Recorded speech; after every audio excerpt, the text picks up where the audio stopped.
Hi everyone, welcome to Woolen Spinning. This is episode 153. Thank you so much for being here. I'm sorry that we had a 10-minute delay in starting the live stream this morning. Right as I went to hit go live on YouTube, it all of a sudden wouldn't go live, and I was looking at OBS and looking at everything, and all of a sudden one of our hard drives failed. So that's no good. Hi everyone, welcome to Woolen Spinning. This is episode and now and I was participating in the live chat on my phone, just telling everybody what was going on. So I just went live on my phone. So thank you so much for being here. Thank you for being in this place. Thank you for your understanding in terms of starting the live stream a bit slow. Everything was ready and up and good to go. And then all of a sudden the hard drive failed. So we need to build a new computer. Mike and I have been talking about it for about a year now. And we're having increasing problems with our computer. But we're just not quite ready to commit because we are trying to figure out about cameras and stuff too for the podcast. So it's like a multiple moving parts. So anyways, thank you for being so understanding, and I really appreciate it. So in today's show, we've got a kind of exciting show.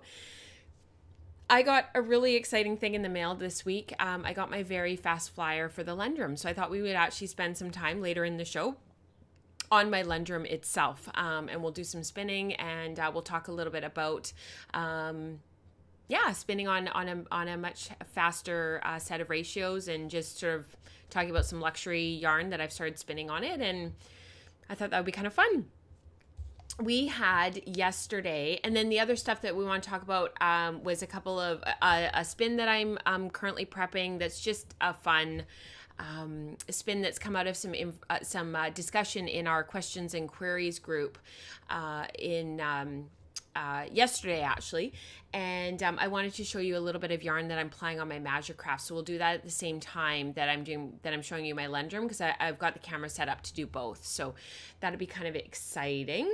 And I've got a couple of knits in progress, and my gentle morning is done, but it's not washed and blocked. So we'll talk about it briefly, but we'll actually get into it next week and talk about some reflections about that spin and that knit and just sort of the project in general, because otherwise it ends up being like a 3-hour live stream, which I know you guys don't mind. But I get tired of talking and my mouth is still not 100%. So I'm sort of like 85-90% of the way there. And on Friday, because today is Sunday, May 31st. It's the last day of May. It's actually my father-in-law's birthday, so we need to give him a call. It was actually like basically completely gone. It was like 97%. And then I had a little flare yesterday, and now today it's back to kind of feeling like it was on Thursday, Friday. So fingers crossed. It is not pine mouth. We've actually done a whole bunch of blood work and whatnot. It's actually not pine mouth. So we're trying to decide what we're going to do. And go from there. So, but it is getting better, so that's good. We've got our yarn substitution content going on right now in the How I Spin content. So we're talking about substituting yarns and knitting patterns, either yarn that you've already spun, or next month we're going to be looking at yarn that you're spinning to replace in a knitting pattern. And we've got the questions and queries tier on Patreon for that's twice a month on Zoom with me. There's sort of it's a limited number of spaces, but yesterday we just had an awesome conversation, and it went way longer than the hour that I had sort of scheduled for it, because we were actually talking about what we want it to morph into and what we want that group to morph into. And so once September rolls around and the kids are back in school, it will be a regular time twice a month. Like it'll be, I'm just pulling out of the top of my head, but it'll be like the first and third Thursday of every month at 10 a.m. Pacific Daylight Time, just for like example. So once the kids are back in school and we know what that schedule is going to look like, it'll be a regular twice a month time. But what the group really wants to do, and the driver of what they want to do, is actually getting into the more technical side of spinning. And so, how do you put 12 bumps per inch into your yarn, and what does that look like to ply to 2/3 of your singles twist, and getting sort of building on those building blocks of I'm making yarn, but how do I sort of do the numbers? So if that's something that speaks to you, and that's something that you would like to be a part of, and would like to possibly even help to drive in terms of like what that looks like for you in your yarns, definitely hop on over to Patreon and look at the questions, the queries and explorations tier. I think there's only a few spots left. So planting that seed for anybody who is interested. Community participation. We've been doing our Made with Love along to honor Katrina and Kelly and some of the other makers in our community. I know Katrina has been deeply, deeply touched by you guys doing this and supporting her. So I'm saying thank you on behalf of her. I don't actually have my Made with Love along project here because I was actually, for the first time in about 3 weeks, I was actually able to work on it. So I was working on it yesterday. We were visiting with my brother and sister-in-law. It's the first time that we've seen them since the middle of March, since actually March 10th, the day that Rebecca actually came, because I went and saw Katie at the hospital with her mom on the way to picking up Rebecca at the airport. And that was the last time we saw them. And of course, Katie lost her mom a week and a half later. So it's been a really hard time for our family, a really hard time for them, and we haven't been able to see them.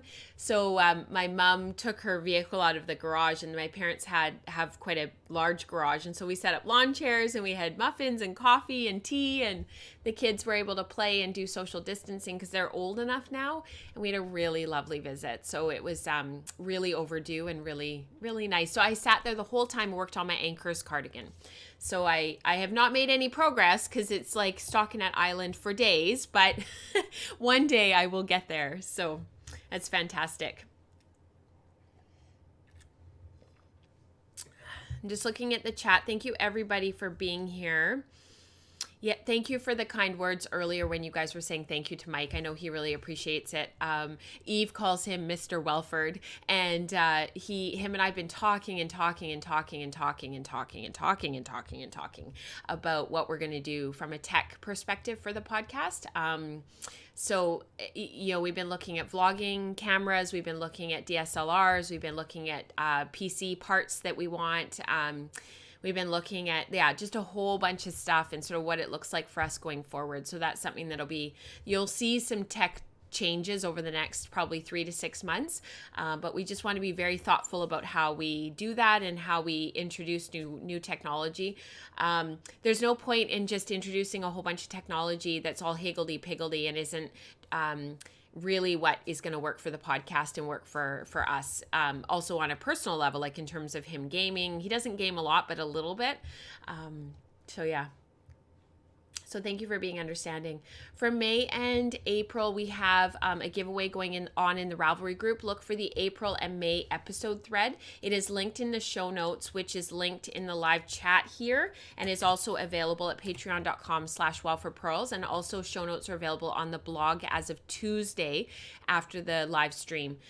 At 4 p.m. Pacific Daylight Time. So if you would like to possibly enter to win a Friesian bat, which is a Dutch dairy sheep that were brought over to Canada and have actually been quite popular, and I've been spinning mine up for the Shore cardigan. This is my second skein. So I've spun about 400 yards for that cardigan thus far. This is on my Make 9 for 2020. And I'm just spinning a two ply. It's a down breed, so lots of twist, but like really lovely. This is my knit swatch, 4, 4.5, and 5 millimeter needles. I'll probably knit the cardigan itself on 4 millimeter needles because I really like the fabric. It was lovely to knit, easy to spin. I took the bat and I stripped it down into 8 nests. I've talked about this on the podcast before, so we won't go into it too much. I shipped off Florence a bat back in April, so that I shipped off this past week. Me and the kids walked up to the mailbox and got that shipped. And Mary, your Shetland is on the way as well. And I'll send out another bat in June. So for May and June, just let me know what you love about the down breeds. And if you've never spun the down breeds, let me know what you think you might like about spinning the down breeds. Yeah, it's totally true, Wendy's. IT equipment is a bit like buying the right spinning equipment. It's true. It's an investment, but it's not an investment forever necessarily, but it is, you have to be really thoughtful about what you want to add. books, we've got our book club. They met this past Friday. I tried so hard to go and I just couldn't make it. I really hope you guys had a great time because I was so bummed to miss it. James had his meeting at school and it went long, and then right after there was a whole bunch of stuff that he had to participate in, and they're actually going back to school on Mondays. So they're only going for 3 hours. They're going in groups of 6, and our school at the back is it's quite clever how they've done it. So there's forest along each side, and then there's the track in the middle with the like fields, like a typical school. But along each side where these forests are that they've kind of left, and the forest is about probably 10 meters deep on each side, and they basically just didn't cut it back when they built the school. And along the forest on each side, there's all these outdoor classrooms. So they've put picnic tables in that are they're a little bit different than what you would think of as like a traditional backyard picnic table. They're a little bit bigger. The surface is flat. They're very clever. Anyways, and they're all undercover. So there's all these outdoor classrooms. So they've asked us to dress the kids for the elements because it does rain here a lot. And they're going to meet in their classrooms, put their backpacks in their cubbies. There's going to be 1 kid per desk grouping, and groups of 6, and then they're going to go to their outdoor classroom, and they're going to go for just under 3 hours. Parents can pick up anytime sort of after the 2 hour mark, and they're going to be with their teachers, and and they can go, they're going to go every day for the next 2 weeks. My kids are not going to go on Thursdays because a virtual spin group, and James has tutoring on Thursdays now. So, but it's kind of exciting. The kids are really over the moon, and the fact that it's such small groups, but they can say goodbye and get some closure for the end of the year, I think is really positive. So I have to get tea towels off the floor loom over the next week and get them finished so that we can give them to their teachers. So hopefully next Sunday I will have finished four finished tea towels to show you guys before I hand them off to the teachers on June 12th. So, which is also Mike's birthday. So fingers crossed.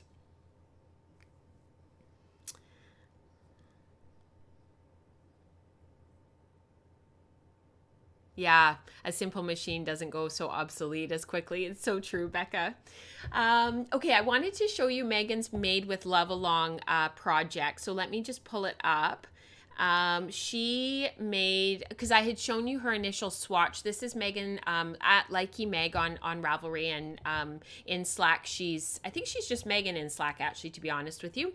Anyways, I had shown you her swatch, and she had spun up the Lava Love colorway from Katrina, and she did this gorgeous toque. She's Megan Likey on Ravelry. So she said, finished. This is my Lava Love and BFL Silk from Crafty Jacks in the Kata hat by Kelly.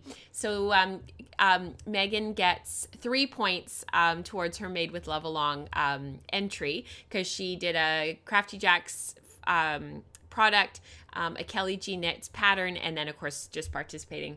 This was such a fun project. She drooled over the Lava Love for some time now. I think is it Kelly that her favorite colorway is Lava Love? I think it's Kelly. I think you're in the chat, so you can tell me if I'm right or not.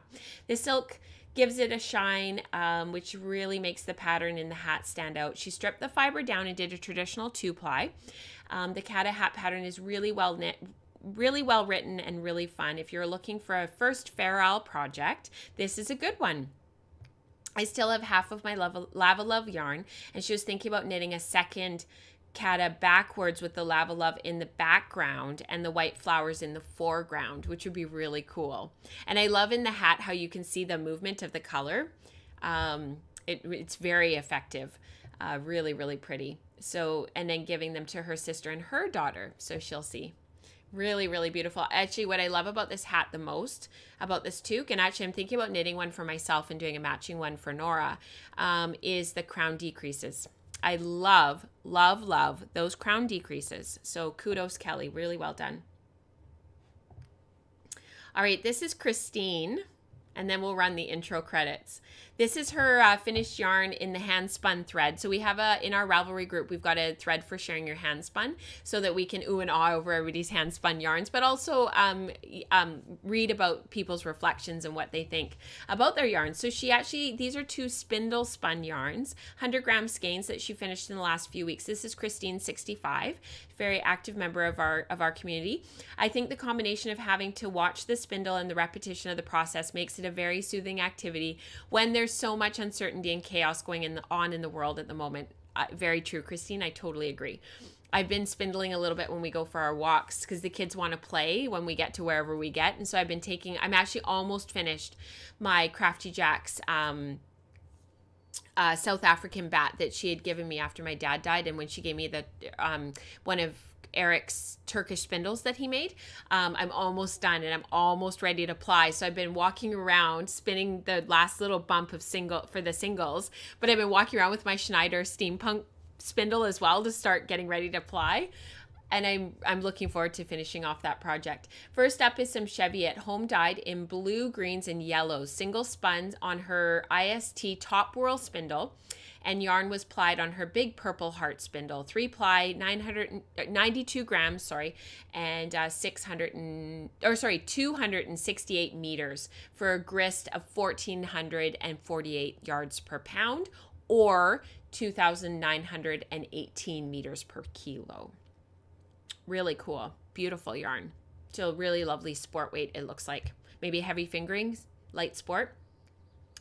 This next skein of Falkland merino, she's very pleased with. During the first week of schools being closed, dear daughter 2 and I cleared out a couple of cupboards in the kitchen and found an out of date by several years pack of Easter egg dyes. So I let her loose with the soaked fiber and a paintbrush. She dabbed all the colors over it until they all were used up. The singles were spindle spun and she plied them on her wheel.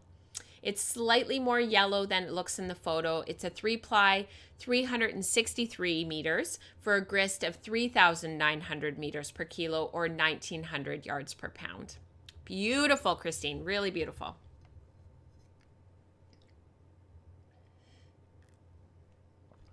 Oh, Megan packed her new toque for their road trip. They're going to be traveling for the next few weeks.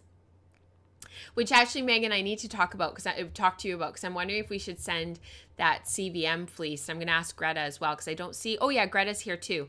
I was wondering if Greta and I should actually get you to send those fleeces to Kingdom Fiber Mill, to Liz's mill, instead of trying to get them up here.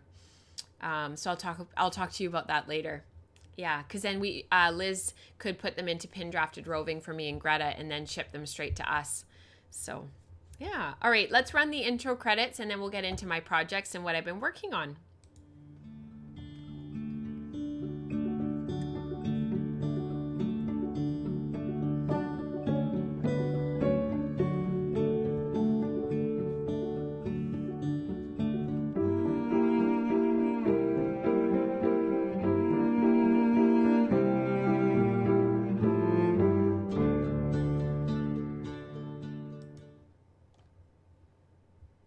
So, yeah, I will let you know, Megan. I'll talk to Greta and see what she thinks. I just know that I'm not going to get a whole bunch of processing done over the next year. I've got too much in my stash right now that I want to work on. 2 things are sitting here on the table, and I just thought, maybe we should just send them straight to Liz and get them put into pin drafted roving. So I'll, Greta, if you want to think about that, and then we can split the shipping. So, I have some projects that I've been working on that are kind of palette cleansers. I don't really know how to describe them. I just needed a bit of a change of pace.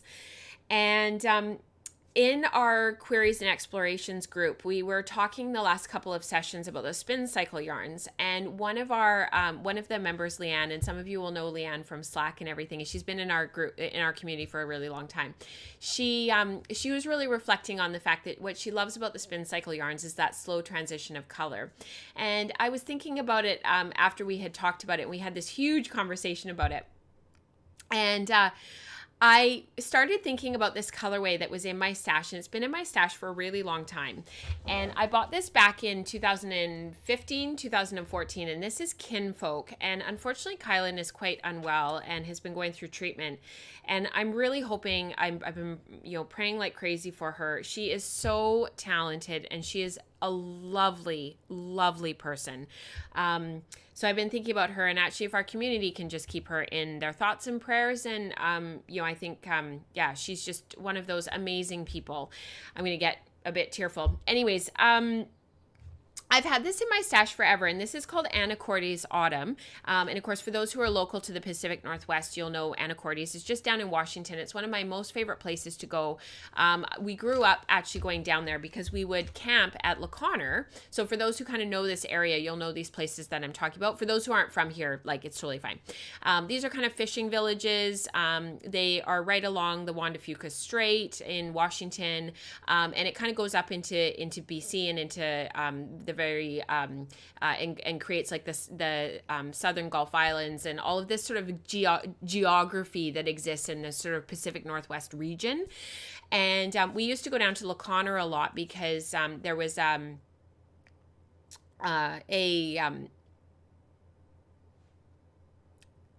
RV park, but it's a campground that we used to go to all the time that my parents really loved. And it was part of the Thousand Trails conglomerate when it was still kind of what Thousand Trails used to be about 20 years ago.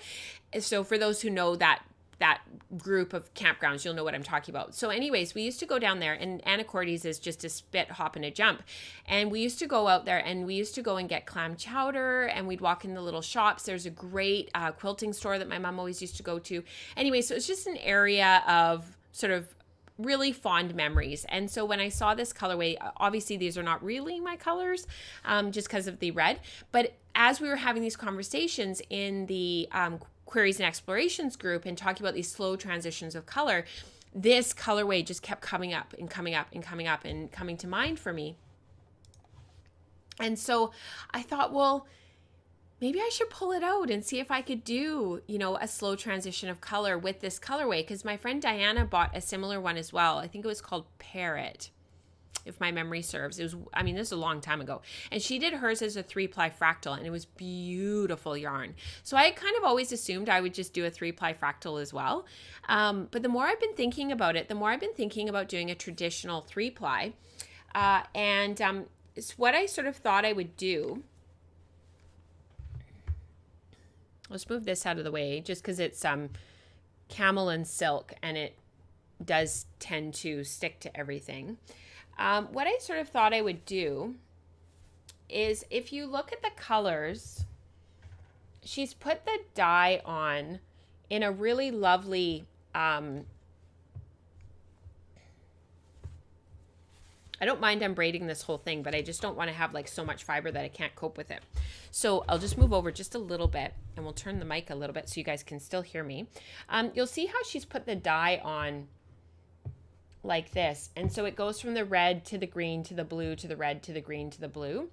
And what I sort of thought that I would do was, instead of trying to break it all up and keep all of the red together and then all of the brown together and then all of this gorgeous sort of greeny yellow together and all of the teal together and making all the piles of color, what I've been thinking about doing is actually taking the braid. Here's the end. Taking the braid and trying as best as I can to break it into 3. I might have to weigh it. But if I break it into 3 and strip it down, this isn't actually right, because it's a little bit smaller. Break it into 3 and then just spin them end to end. And just sort of, as best as I can, spin as consistently as I can, making sure that I've got sort of roughly the same number of fibers in each sort of in my drafting zone. And probably spin short backward and sort of create one bobbin from each bundle of stripped fiber. So this would be a bobbin, this would be a bobbin, this would be a bobbin. and then ply them. And I would get some color twisting and some color in the plying. There would be some color twisting, but there would also be sections where it would line up, and doing sort of a traditional 3-ply, because the red is so long that you would end up with some places where that red would all meet up all at once and just create that really slow transition of color through the whole braid, because the red 5, 6, 7, 8, it repeats 8 times. Now, the other thing that I thought about was I could divide it in half, so pull it apart somewhere in the middle. So fold the braid in half, break it, and then do one half of the braid fractally spun, so 3-ply fractal, and the other half traditional 3-ply, and then knit with them both and compare them. So I had actually thought about doing that, because that would be kind of neat to see the difference between the two. Because this is just over 4 ounces. It's approximately 4 ounces, but Kylan's very generous with her measuring with her fiber. It's always over, which is really generous of her. And so I sort of thought, well, then I would have 100, 2 just over 50 gram sort of skeins of yarn to play with, and to sort of see, maybe use them in 2 different patterns and see what the difference was and how they knit up. So I'm really trying to look at my stash as sort of more of an opportunity to experiment a little bit more, rather than being sort of feeling like everything has to be a really big commitment and a really big spin, because I've done these sort of marathon sweater spins recently, and there's been a lot of them, and I'm just feeling a bit like, okay, it's time to do some smaller stuff. So that is going to go on my Measure Craft. And I'm hoping that I can work on that sort of over the next couple of weeks, because 50 grams of fiber isn't really that much to spin. I know that sounds like very flippant for the new spinners in the crowd, but as you spin more, honestly, 100 grams goes really, really quickly. So this, I don't know if you guys will remember this from last time, but this is I'll see if I can show you a photo of what the finished yarn looked like, because I'm not sure. I'm pretty sure I shared it with you guys, but this is my Targhee. This is my created by Elsie B yarn that I had spun. It was part of that combo spin that I had pulled apart, that I didn't like. So I had the combo spun yarn, and then I had the 4 different colorways that I had comboed together. They were all still stripped and ready to spin, and I went through and I separated them all. And so this was the first of the 4 colorways that I had pulled out. So this was a created by Elsie B colorway. This was the finished Targhee yarn from last week that I showed you guys. And I started, I really want to get away from stashing these yarns for a really super long time. So what I did was I actually balled it up. You can see I've already knit a bit and ripped it back because I've got it all wrapped around here. And I initially cast on for a cowl, and I cast it on in 4.5 millimeter needles, and the fabric was just too open and too much. And so I decided to rip it back and rip it out, and I started a crescent shawl. So there's increases at both ends on both sides, the right side and the wrong side. And it's knitting up really quite nicely. If I pull this up a little bit closer to the webcam, you can see the texturing of the marled yarn, because it's very marled. And I've just started it. It's okay. I don't love crescent shawls. They're not my go-to. They're not my favorite. I prefer triangular shawls. And I was looking for a triangular shawl that I could modify, sort of kind of like my Dorset shawl that I wear all the time. You guys don't know that because you don't see me day in and day out. But my Dorset shawl was this one that I knit while we were on our trip to the Yukon. And I honestly, this is probably one of my most worn shawls that I've ever made. Like, probably, yeah. I'm not trying to be like, dramatic about it or whatever, but I have worn this shawl so much, and it fits. I knot it underneath, and so it's kind of like a cowl sort of, and I wear it so much. And so I sort of thought, well, and it didn't use that much yarn. So I sort of thought, well, maybe I should make some more stuff like that that's just a little bit smaller, where I can work with the yarn and not stash it so quickly, where I end up with this mass of, 80 gram, 50 gram skeins and not really do anything with. So I was thinking about maybe doing some fingerless mitts with this, but I really don't wear them. So I sort of thought, well, what else could I put with it? So anyways, I started that and cast it on. It's really, really pretty. Oh, good idea, Tracy. So she's diving into Stash later today to see what she has as well. Hi, Charlotte. Good to see you. CVM Farm still has 50 more fleeces, so I'll get you her phone number if you want one. She'll ship, but international is expensive. Fleeces are $3 per pound. So this is the CVM fleeces that Greta and I are going to get. There's a woman that's trying to clear them out. So if you're interested in CVM fleeces, please reach out in the Ravelry group. I don't know if we have a thread for it for people. I feel like we do. For this, yeah, we do. So I will post the link in the live chat for those who are watching this later. And if you're interested in getting a CVM fleece, especially if you're in the US, I've posted the link there and you can reach out to Megan. So, and on Ravelry, Megan is Likey Meg as well. So there's that. The yellow, yeah, it does, doesn't it? And I think it's just a really pretty, interesting yarn. And once it's around my neck, I know it's hard to see, but I wear these colors a lot, the yellow and the blues, and I think it'll just be really, really pretty.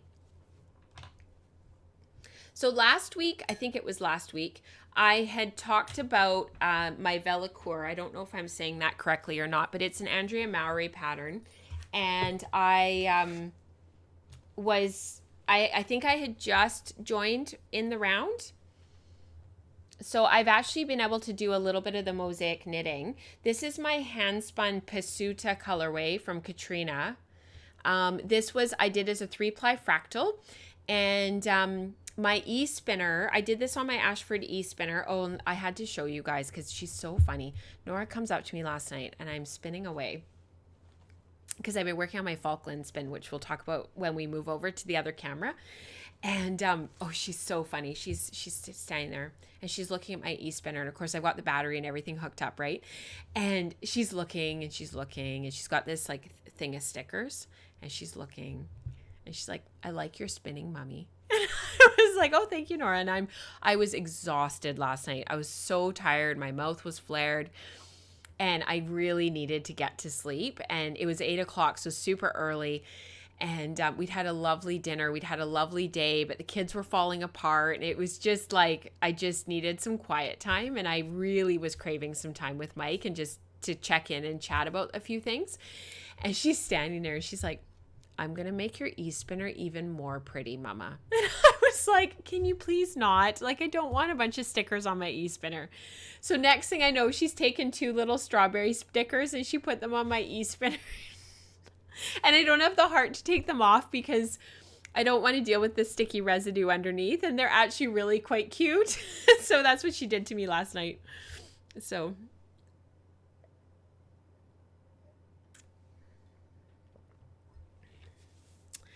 anyways, I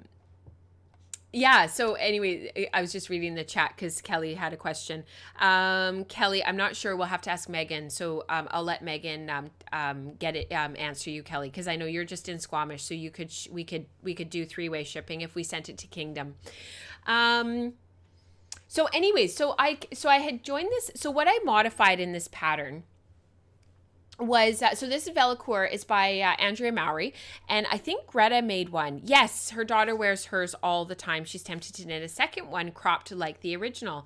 Yeah, so what I did was, instead of casting on the number of stitches, I'm doing the smallest size, because the smallest size is still a 38-inch bust, which actually I'm a little bit concerned about because I feel like that's going to be like too big, but I'm going to go with it.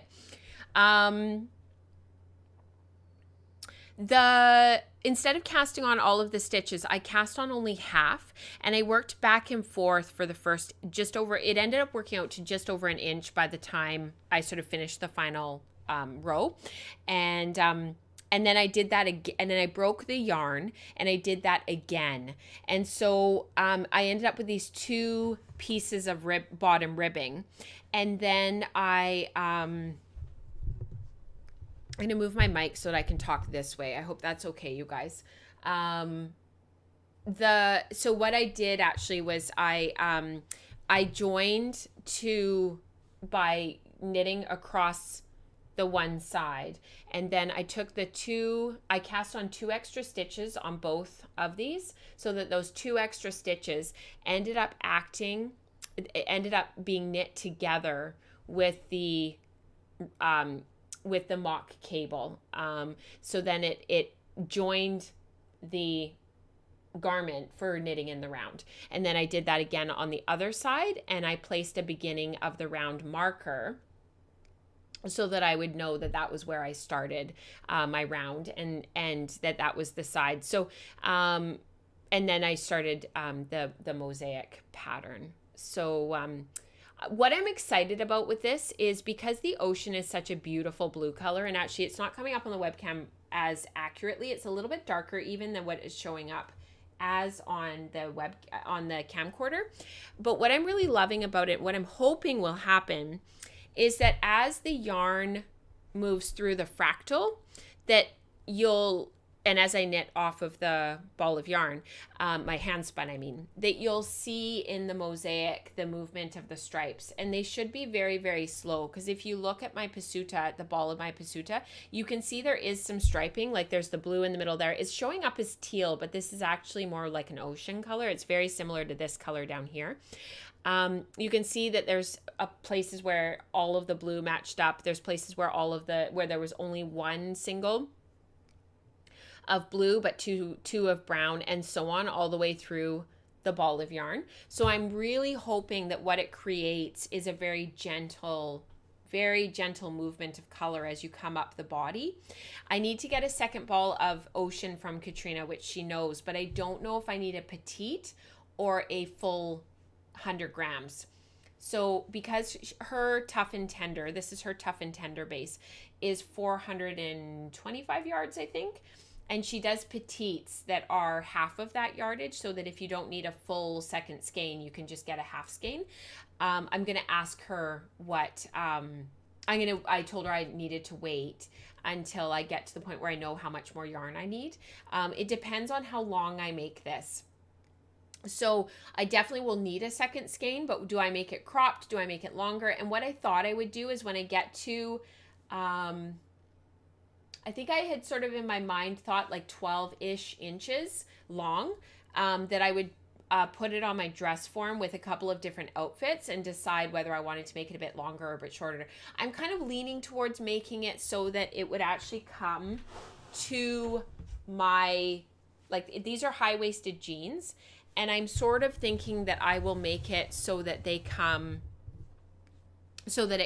to like just below. So these are my hip bones. And I sort of thought if I make it come to here, then if I'm wearing a long t-shirt underneath, a dress, a high-waisted skirt, high-waisted jeans, it would sort of fit me correctly. So that was sort of what I had in my mind. So what type of stitch does that pattern use? Is it a brioche or a textured, or it's mosaic? So you're carrying stitches up, you're slipping stitches up.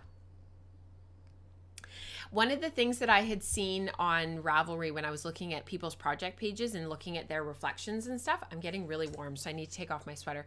For those who, I don't know if anybody asked, because often people ask what I'm wearing, if I'm wearing a hand knit. This is my Acer cardigan by Amy Christoffers. It's knit in Malabrigo Arroyo, and I knit this in the June before James was born in July, and it is still to this day my most worn garment.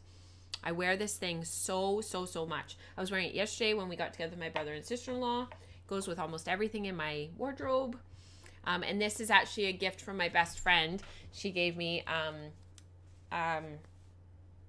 and into the forest I go to lose my soul, to lose my mind and find my soul. She gave it to me a couple of years ago for my birthday, and I don't wear it a ton, and I think it's because I know that I can't get another one. So if it gets wrecked, I was wearing my Nevertheless She Knitted t-shirt the other day for, I think it was virtual spin group that I was wearing it on Thursday. And I said to them, like, I don't wear it very often because of the silk screening. I don't want it to wear off, so I don't wear it a ton. And my yarn t-shirt, my gray one with the gold writing from Julie Asselin, I don't wear it very much either because I want to have them for a really super long time. So yeah, it's really fun.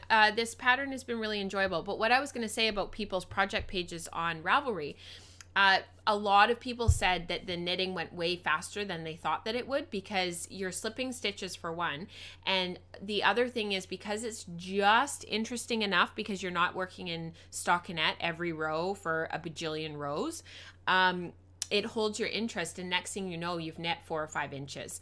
And I very much echo that. It's kind of like the stone crop. You know, you feel with a pattern like that because you've got to pay attention every row that you're really knitting every stitch, you know, because it's very labor intensive. On the other hand, you do a round and it's like, oh, I'm halfway through the color work chart. So it's like, oh, I'm going to do another couple of rounds. And next thing you know, you're done that color work section. So it goes really quickly and it keeps the momentum going. So, you know, unlike some of these sweaters, we've been talking about this in a couple of the, like in the Zoom meetings and stuff that we've had over the last week or so, you know, you get into these projects and you love the aesthetic of the finished thing and you want the finished thing, but now you're on stockinette island for like weeks because you just have to knit and knit and knit and knit. So, yeah, some of these projects that are labor intensive in terms of paying attention every row, they actually go really quickly because you're watching the transition of the color. You're, you know, working on that chart and it's only 1 or 2 more rows, and you know, you're watching these things kind of come together. Whereas when you're just knitting row after row after row of stockinette, knit, purl, and you're working on like 200, 300, 400 stitches, like it's pretty labor intensive. So yeah, we were talking in the virtual spin group about getting somebody, like commissioning somebody to do some of our stockinette knitting for us, because like the Anchors cardigan on 3mm needles for the body, that's a lot of just back and forth, so big commitment. We wouldn't do it if we didn't love it, but sometimes I think we're a little bit crazy in a good way. My sister-in-law said to me yesterday, because her little girl Claire is the same age as Nora. They're only 3 months apart. And Claire is proving to be a lot like my mom, very, very creative. She loves art and she really wants to learn how to knit and she really wants to learn how to weave. And so we were talking about it last night and what our plans are to help her and to make that happen, because she's just dying to learn how to do some of this stuff. So it's very cool. All right, I'll talk really quickly about my gentle morning, and I'll just turn this camera off for a minute so you can see. So basically, this is my gentle morning, and I'll show. I cast it off on Friday night, and I cast off on Friday night. I sewed on the buttons last night, but it's not washed. It's not blocked. I knit the smallest size, but I had to shorten the yoke. So I actually separated for the body and the sleeves earlier than I would have. If I had gauge for the pattern. What ended up happening was my row gauge was actually quite a bit bigger than the pattern and what was called for in the pattern. This is by Trin Annalee. I've never knit one of her patterns before. It was excellent. It was beautifully written. And some of the finishing stuff in it, like the buttonholes that she uses, yeah, it was just really lovely to do some different stuff. The cast on was different from what I've normally used. It wasn't a tubular cast on, it was something else. It was just really nice to work with a different, and learn some different techniques that I hadn't heard of. So it was really cool. Really good pattern. I would highly recommend it. So I also had to start the charts for the texture early. I'm going to turn so I don't want to lose you on the mic. So I had to modify the chart a little bit. So what I did was So what I did was based on my row gauge. I started the chart a little bit early, and I'll turn this around so you can see the back. So the on the samples in the on Ravelry, it sort of looks like the chart starts more like down here, and mine, because of my row gauge difference, and because otherwise the cardigan would have ended up being like another foot longer if I hadn't have changed when I started the texturing.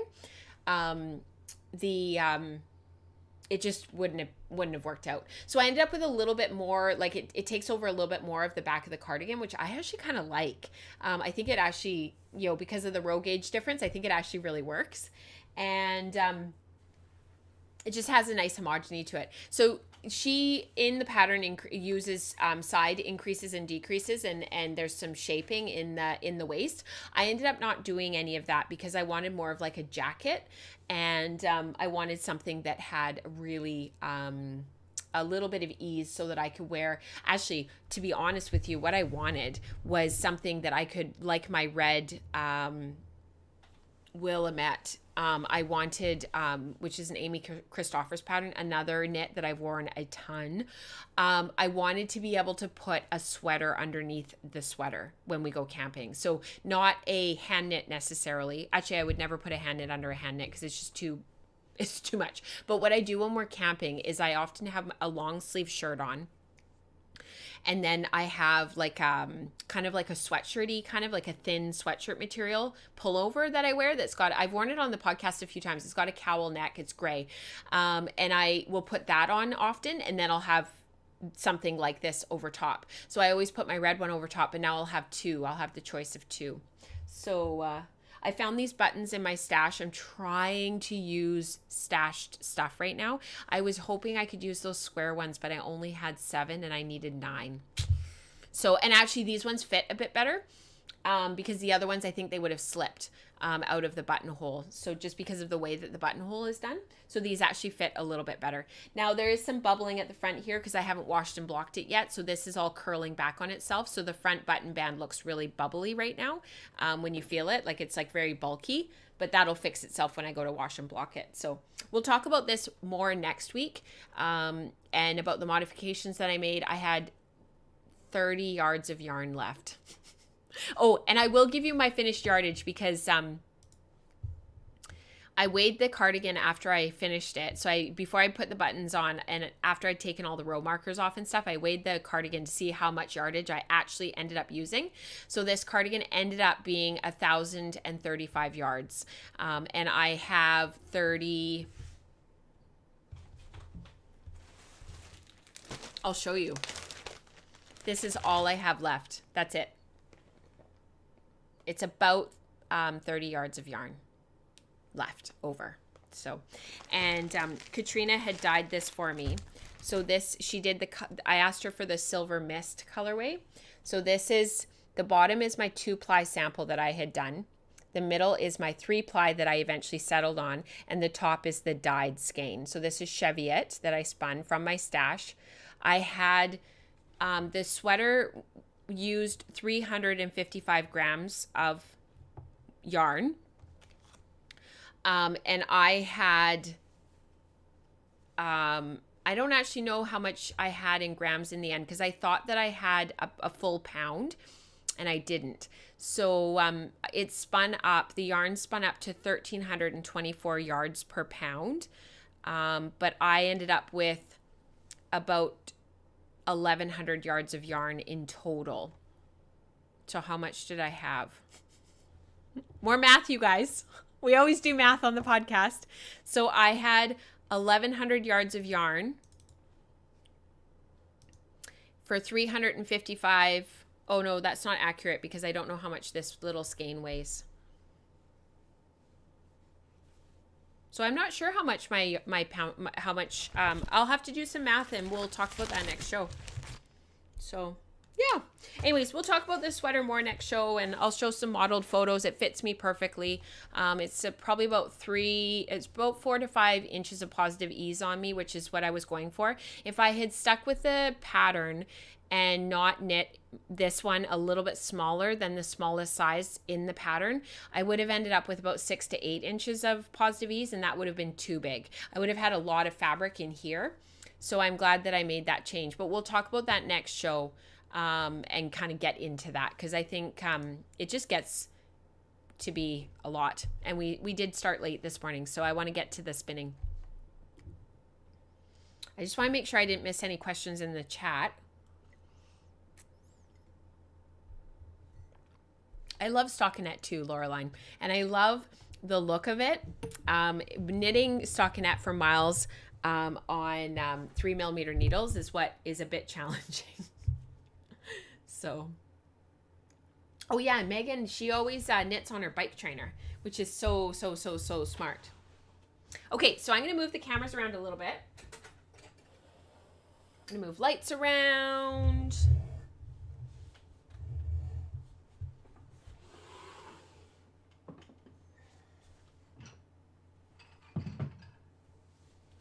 Get cameras turned on.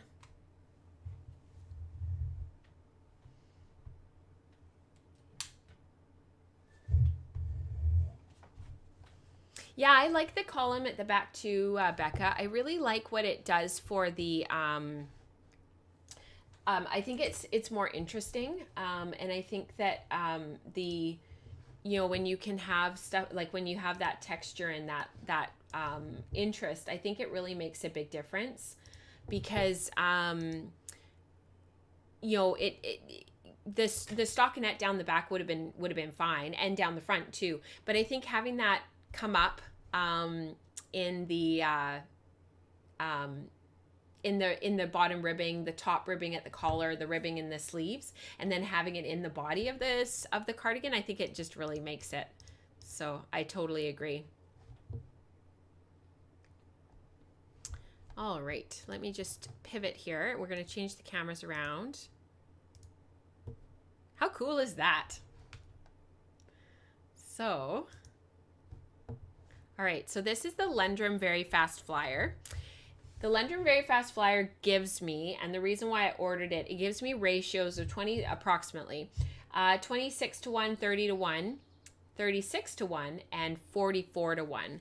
And I put on the Lendrum earlier this week. I actually put on a 50-50 camel silk blend. Lynn calls it Orgasm. West Coast color. And you guys know how much I love Lynn. She's wonderful. She's like one of my nursing mentors, but also my life mentors. She always laughs when I say that.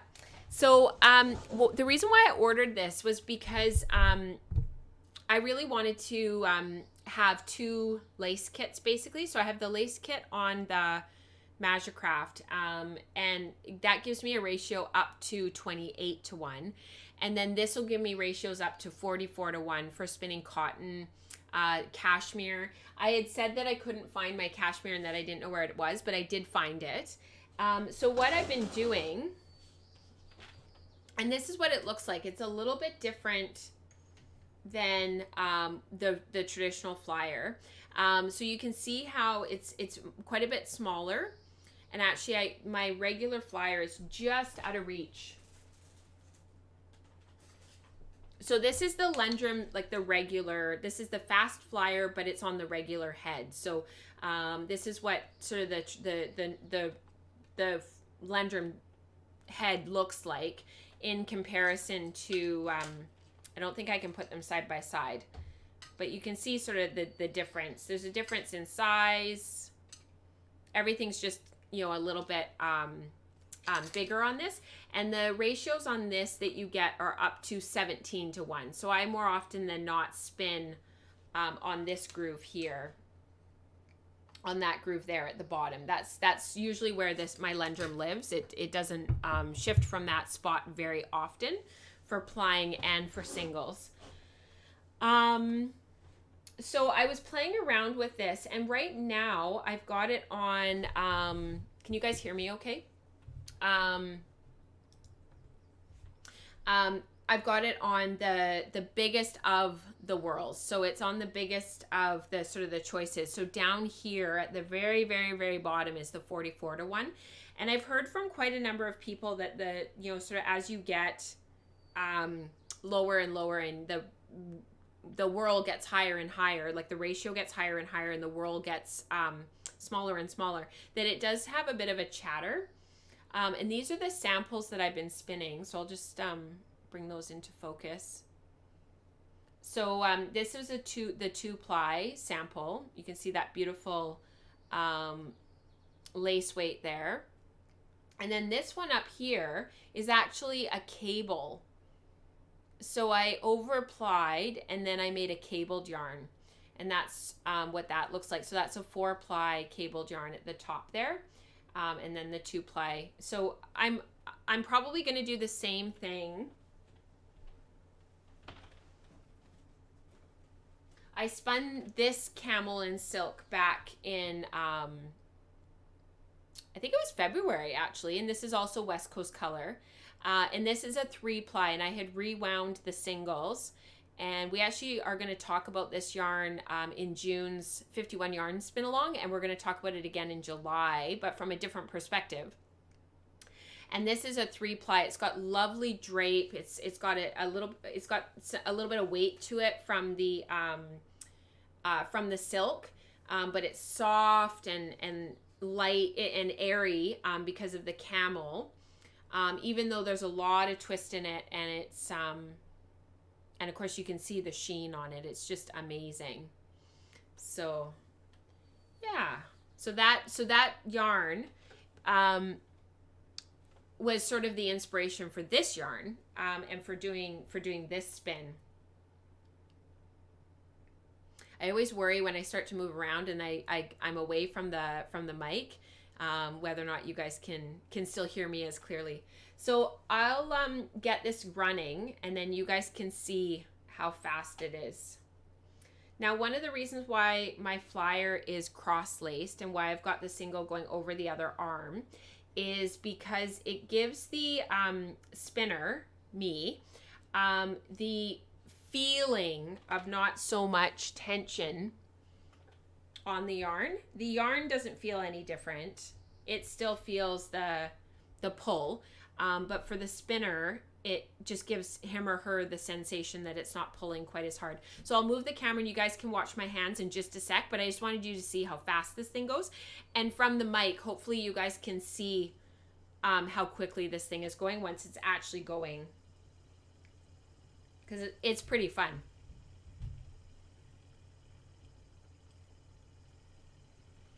It just cruises along. And I'm going to watch the chat in case you guys have some questions. I'm not a high-speed spinner, but I do have the Ashford lace flyer that does 40-1 using thick core bobbins for your... Oh, that's great, Alberto. Yeah. I wonder how much being a metal whorl affects that same drive. It's the same drive band, Becca. Yeah. You know what? I think it actually... So from my perspective, the metal makes it feel smoother. It feels like the wheel is actually moving more smoothly, and like you guys can hear, there's like no chatter. So I'll move so you can see my hands.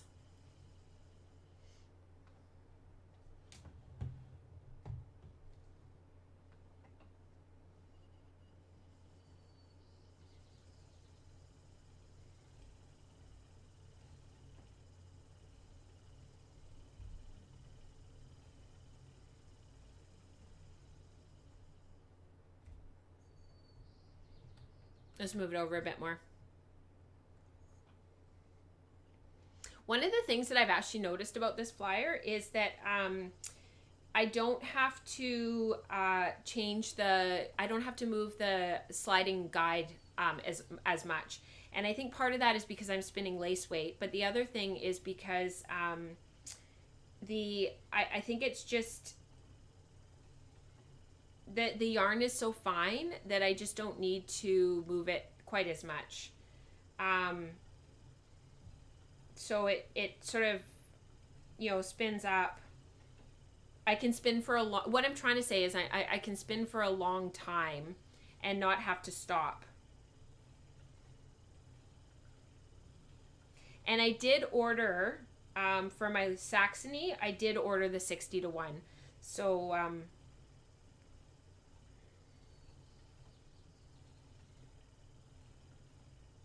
one of the nice things too about camel silk or yak silk, these yak silk, camel silk blends that are 50-50, is that the fibers don't felt when they're dyed, because they're not like wool where they felt in full. And so I find the prep is just, you know, generally very, very beautifully done. And it just makes the spinning experience so lovely, you know, and so smooth.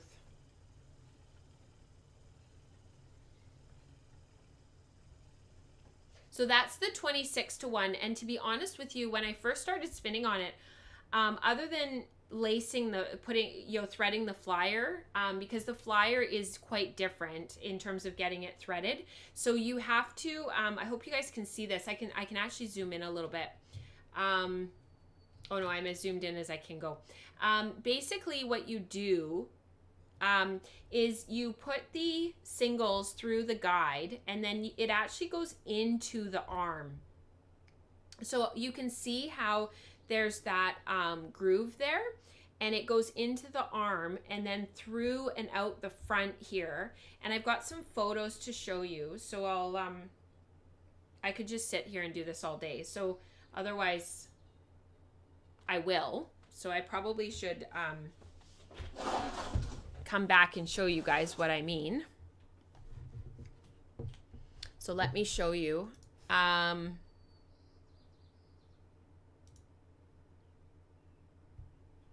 So you can see how at the front there, you've got the that little hole, and you actually thread the where did I put it? I had it right here to show you guys.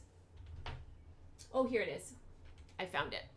So the threading hook actually looks quite different from a traditional threading hook. So it's got this curve to it, and you put it through at this weird sort of angle. I can't show you right now because I've got the camera done up differently, but yeah, so it's this weird curve, and then it's got this angle at the top with another curve. See if you guys can see that. It's got that like curve there. So it's really, really, really interesting. And when I first started looked at, and the Lendrum Saxony 60-1 is the same. So it's got this really sort of interesting setup. And then you thread it through that side of the flyer and then through the front. So when I started, after I got it threaded and got it all set up, and I started spinning on the 26-1, I was like, oh, this actually isn't that fast. Like, this is what I'm used to. So that was actually kind of nice, because of course on my Magikarcraft I'm used to spinning at 28-1, and I adjust my treadling based on sort of what I need, because I tend to be a very slow treadler. So I might be on a ratio of 28-1, but I'm actually only spinning at about 14-1, if that makes sense. So it's one of the reasons why it works so well for me. So that's the Very Fast Flyer. I knit with it so rarely too, Becca, and you know, to be honest with you, it's sort of more of an opportunity to get into some of the other fibers like cotton and cashmere to be spinning on it, and to, like, Katrina gave this to me for my birthday a few years ago, and I felt so guilty that I never like got to it and got it spun. So for me right now, it's sort of, you know, an opportunity to sort of expand my repertoire. Oh, that's interesting, Alberto. So he thinks it's an indigenous design to have the yarn come up through the flyer and reducing the drag on the yarn. Oh, that's interesting. Oh, okay. Cool. So there's not much chatter, but if I go back to sort of how it, showing you again, I'll go back, shift my seat again.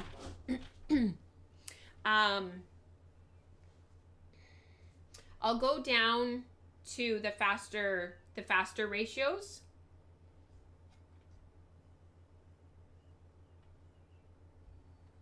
Now I have to adjust the height of the flyer when I go to the lower, when I go to the faster, because otherwise there's like no tension. So my brake band, I might actually have to get a second brake band. This one is getting a bit stretched out. So I might actually need to get a second brake band. Now I've heard, this is a little bit more chattery once you get going, and it's also a little bit harder to treadle. So can you guys hear that?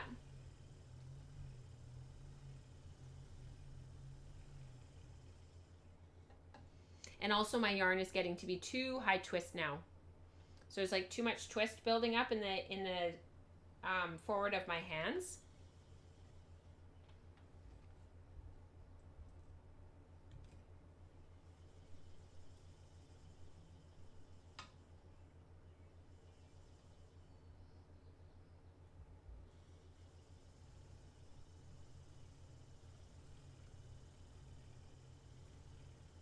It's still pretty quiet.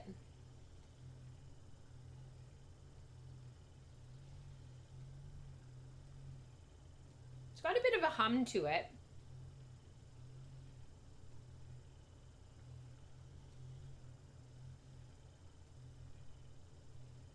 It's not bad though. I know you can't really see my hands because because it's moving so much faster, it's forcing my hands to move quite a bit faster. So if I move the camera over here so that you guys can see what my hands are doing, because there's so much twist building up ahead of me, my hands, it's forcing my hands to move quite a bit faster.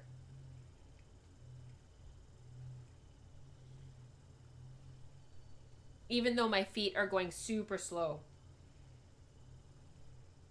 But 44 twists, that's a lot. So like when you look at the plyback test, oh, look at that. Isn't that incredible?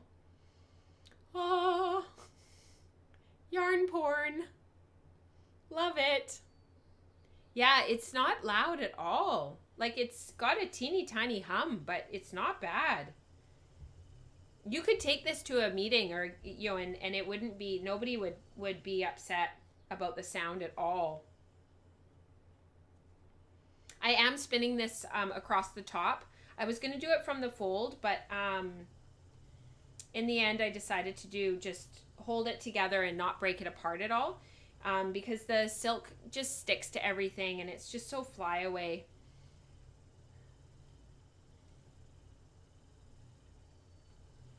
So I decided to just keep it all together and spin across the top, keeping it organized and not sort of play with the prep too much.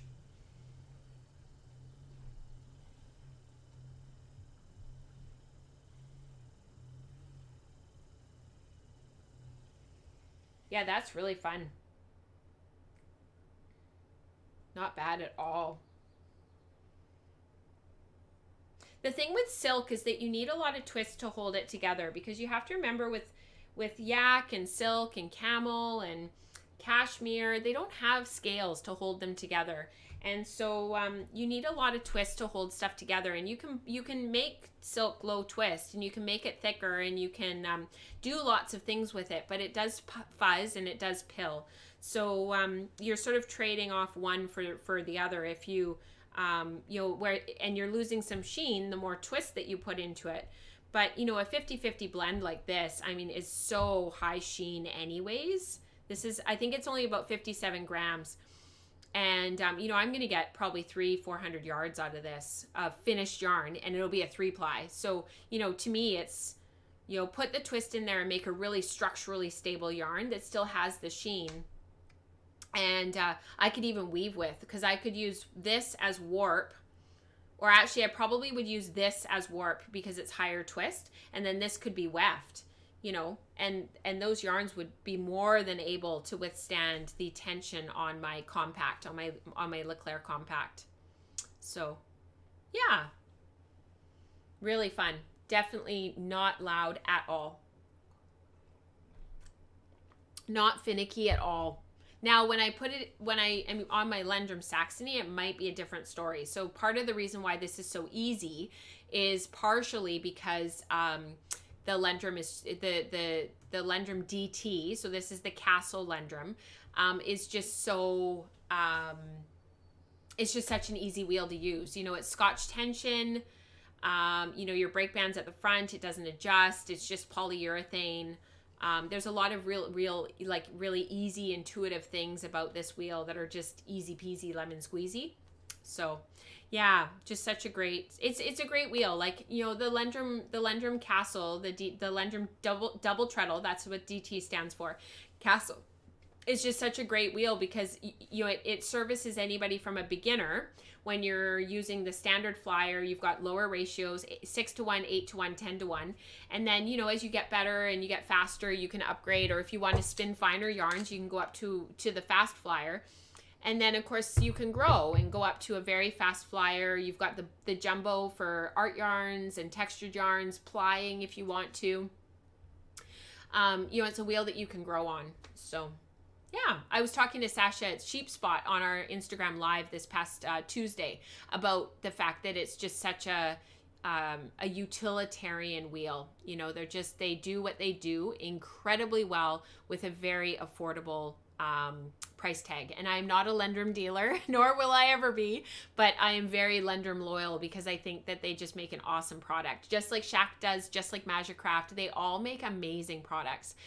But for somebody trying to get their first spinning wheel and doesn't necessarily have a ton of money to spend, the Lendrum DT Complete. So the Lendrum DT Complete is the one that comes with a jumbo head and the fast flyer included. It's just a great deal. You know, it's just a great wheel. So, ooh, spinning embroidery thread. That's a great idea, Megan. Yeah. Okay, so let me show you what I've been plying.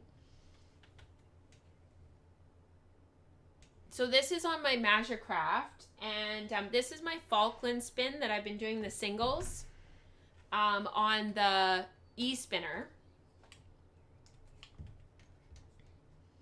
And I'm not super happy with the yarn, to be honest. Oh.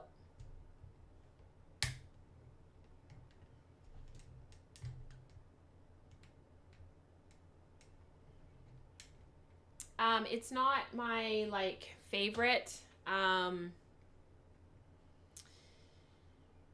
What ended up happening was I spun the second. I know. Let me just turn this around. We're a little bit hamstrung because of the length of cables. We can only go so far. So that is one of the things that we are hoping to fix over the next few months is lengthen cables, change cameras, all the things. Anyways, this is my Falkland spin. So I have been winding off the singles off of my e-spinner to ply from, and I had spun about 3 ounces of the final 6 ounces. So this is 12 ounces. It's a combo spin. I've talked about it on other shows. And so I've been winding them off onto weaving bobbins, and which are here. And part of the when I started the second bobbin and started the second half of the spin, I just didn't feel like I was spinning as consistently, and I felt like my singles were getting a little bit thicker. And I want the yarn that I want for the finishing is a DK sort of 11 wraps per inch. And I just kind of felt like I was sort of spinning the second bobbin, and that wasn't necessarily what I was getting.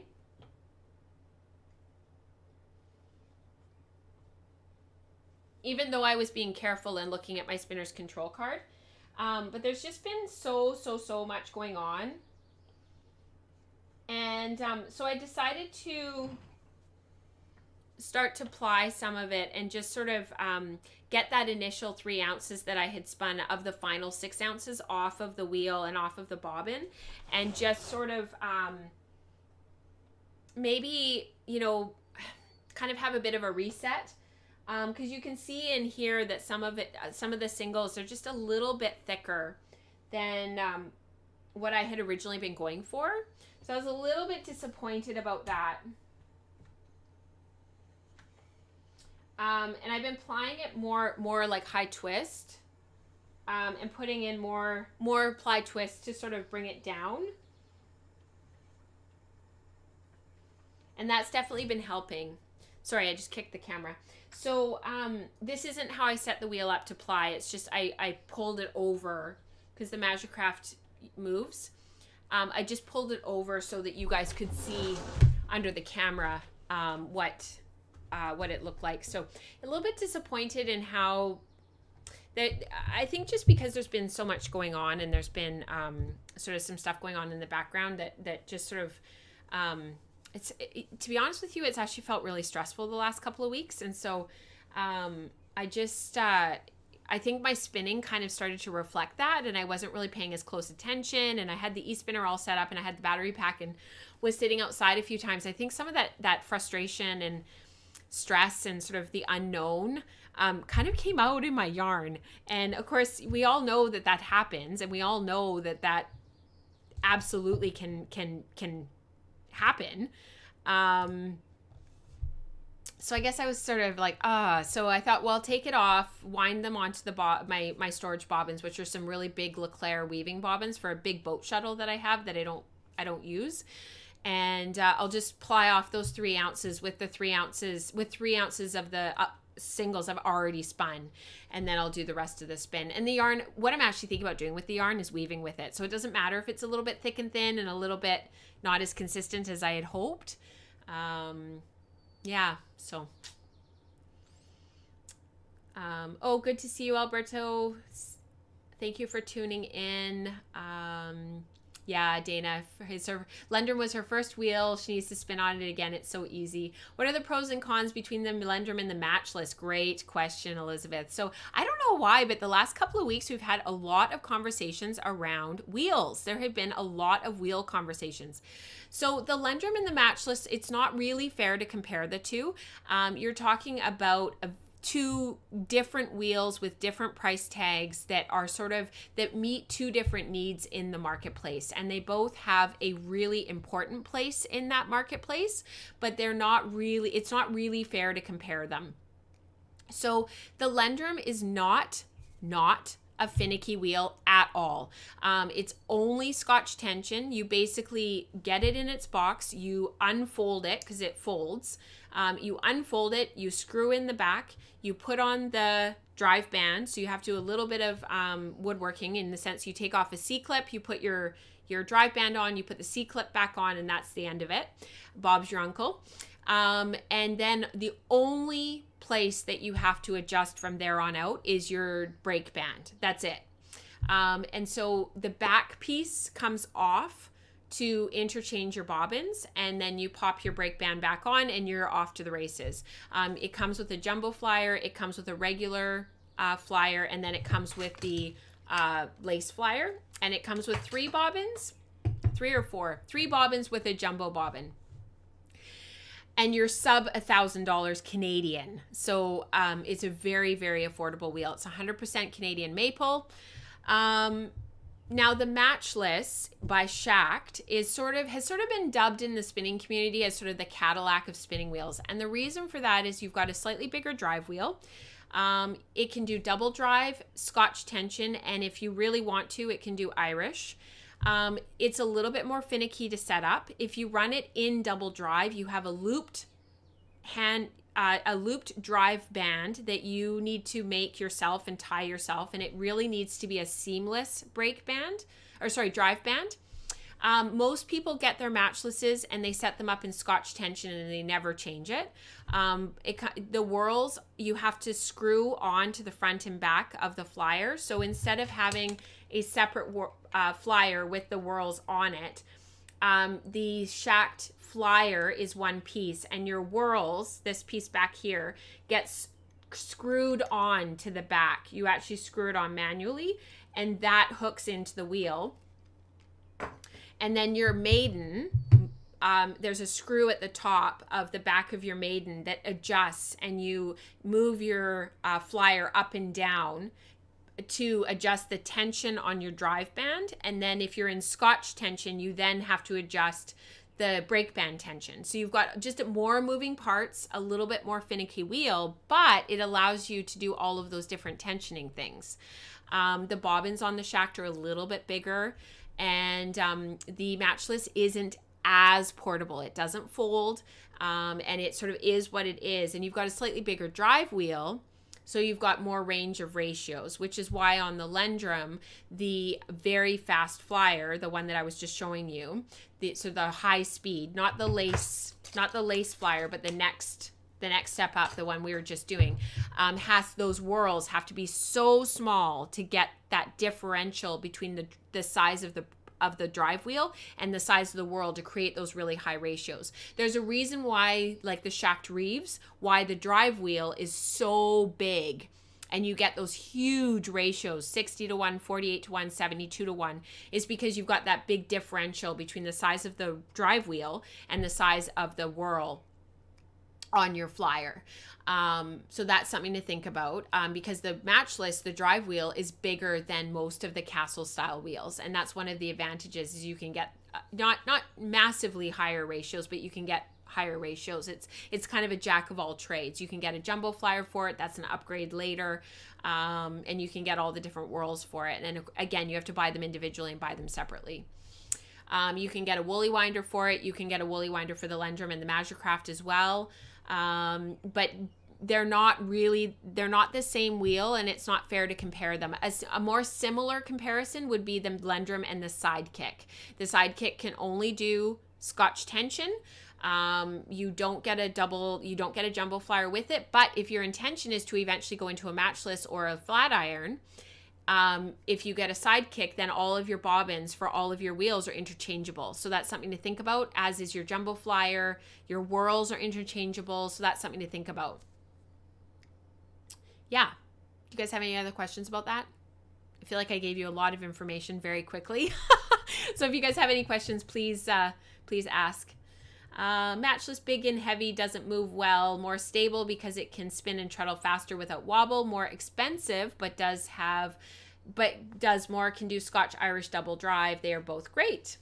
Very briefly, the Lendrum is smaller, foldable, it travels well, it does a ton for the price point, and it's easier to use and change bobbins. Absolutely, Megan, I would agree with both of those. Yeah. I have a Sonata right now, and which I travel with, and I'm looking for something to complement it. So I think so we were actually talking about this yesterday in the questions and queries group. We spent over an hour talking about wheels and talking about this exact subject. And what it really came down to for everyone is the fact that you need to look, I'm telling you what to do. So I'm giving you unsolicited advice, but this is sort of what we all sort of agreed upon.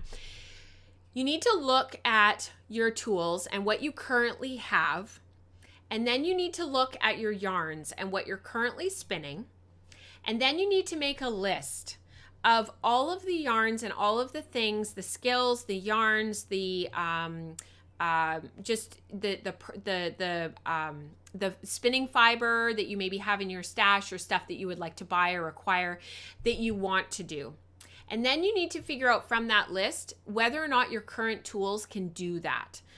So, if you want to spin cotton and you've got all this cotton in your stash, but you only have ratios up to 15 to 1, and you've tried it and you know that you have to treadle a ton and it's a lot of work, and you're in Scotch tension and you're sort of thinking that maybe a higher ratio in double drive, where you can set the tension and set your wheel up and it's just very smooth and you can sort of sit there and spin for a really long time. You don't have to work quite so hard, is the direction that you want to take your spinning in. Then looking for a wheel that can do that, or looking for a tool that can do that, is probably the way to go. So from my perspective, spending some time reflecting on where you want to go as a spinner, what are the gaps in what you have currently, portability, electricity, do you want to be able to, do you have the footprint for a bigger wheel, and the storage? Do you want a wheel that can travel? Do you want a wheel that can do all the things? How much do you want to spend? How much are you willing to spend on shipping? Are you brand loyal? Is there a particular brand that you only want to have shaft wheels because you only want to be a shacked person. That's really important to some people to be brand loyal. I think all of the modern spinning wheels are excellent. I think they all do what they do well. I think they're in many ways, very interchangeable with one another. Magikarcraft makes amazing wheels. Shacked does amazing wheels. Lendrum does great wheels. Kromsky does really great wheels, and they do what they do very well.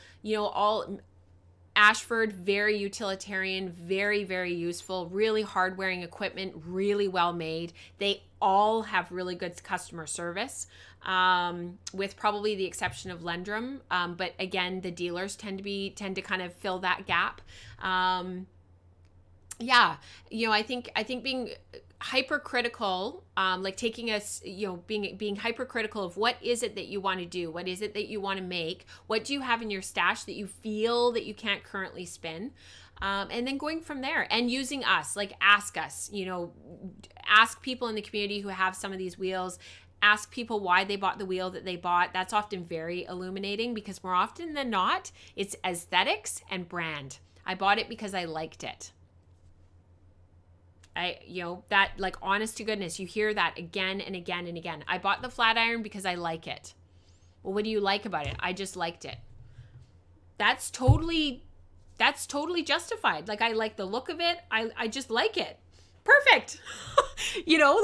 That's okay. And it just happens to do all the things, Somebody asked me yesterday why I bought the Lendrum Saxony instead of the flat iron. It's a really good question.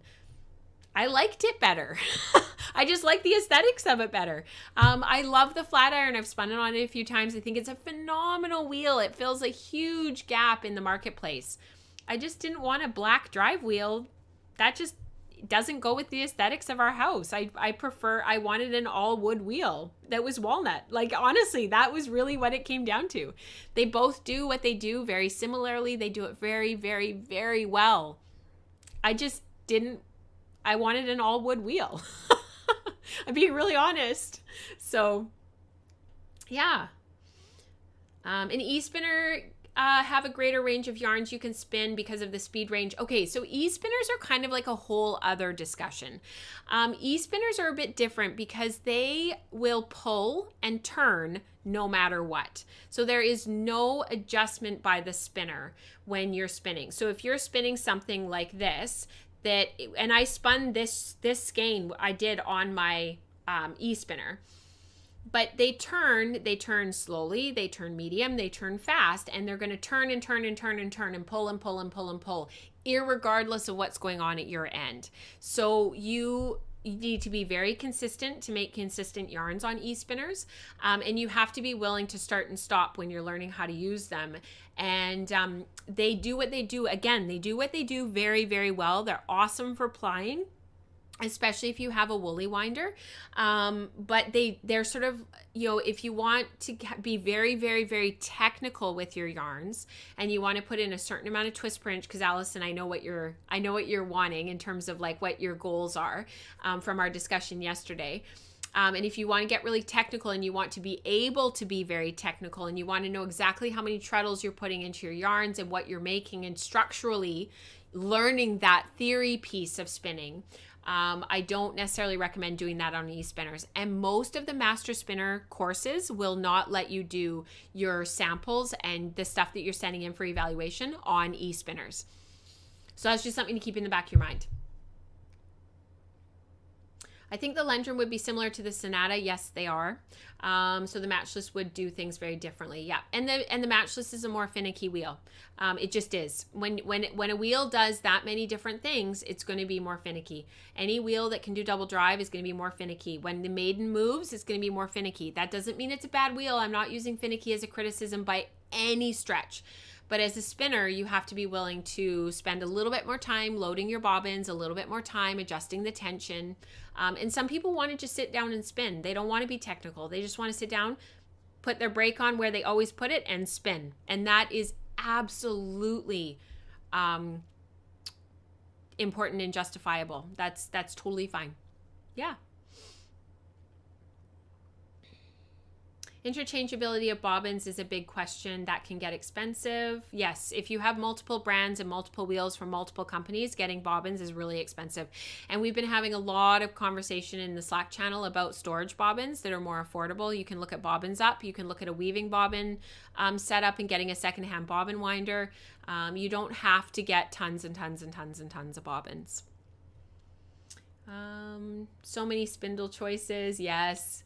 Hearing all this makes me glad I spindle spin. Totally, Sarah. Hey, trouble choosing a movie on Netflix. Never mind trying to pick out a spinning wheel. I love it, Sarah. And you know what? Becca in our community spun on spindles for eons and did eventually get a treadle wheel. She eventually went with the flat iron, which is wonderful.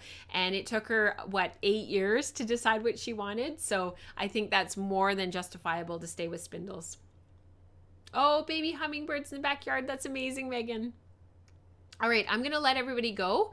Automatic versus manual transmission cars. Absolutely, Becca. Yeah. Does anyone know which master spinner program allows e-spinners? I don't think there is one, Dorothy. You can't get the technicality of treadles per inch, twists per inch, wraps per inch, all of that kind of stuff, all those numbers based on your treadling and your whirl ratios and everything when you're on an e-spinner because it's so different. So I don't think there is a master spinner program that does e-spinners. You're allowed to ply your yarns sometimes on e-spinners, but you're not allowed to do, like I know Olds and the one in Ontario, there's e-spinners are not a thing. And most people do have a treadle wheel. So, if they have an e-spinner, they tend to have a treadle wheel as well. So, yeah. And if anybody knows of any master spinner programs that allow e-spinners, if you could pop that in the comments, that would be great. So, okay, I'm going to let you guys go because it's almost 10 o'clock here. So I've been on here for almost 2 hours because of the technical stuff at the beginning. Thankfully, it didn't affect the live stream. So thank goodness for small blessings, but we did end up starting a little bit later. So thank you, everybody, for being here. Thank you for tuning in. I would really appreciate it if you're a new viewer to the podcast and to this space, hitting the subscribe button. I usually don't ask for stuff like that, but I do appreciate it. I also appreciate reviews on iTunes because we do upload the show onto iTunes. So it's more searchable and easy to find because I know people are looking for spinning podcasts right now.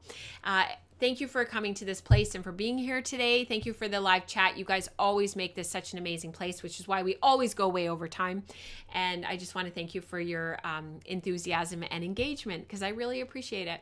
I will see you back here next weekend, same time, same place, I think. I think we're Sunday streaming next week as well. I'll double check in the schedule, but you will see a post come out the day before at 4 p.m. Pacific Daylight Time for those patrons in the community because you guys are always invited to participate in the live stream with us. That's one of the big perks of being a Patreon of the show. If you're interested in learning more about what we do here at Wool and Spinning, please hop on over to patreon.com/woolforpearls. And if you are curious about something or you're not quite sure about something, please don't hesitate to send me a message or comment below and I'll get back to you ASAP. So have a wonderful week. Happy knitting, happy spinning, happy dreaming. And I'll see you next week. Bye, guys.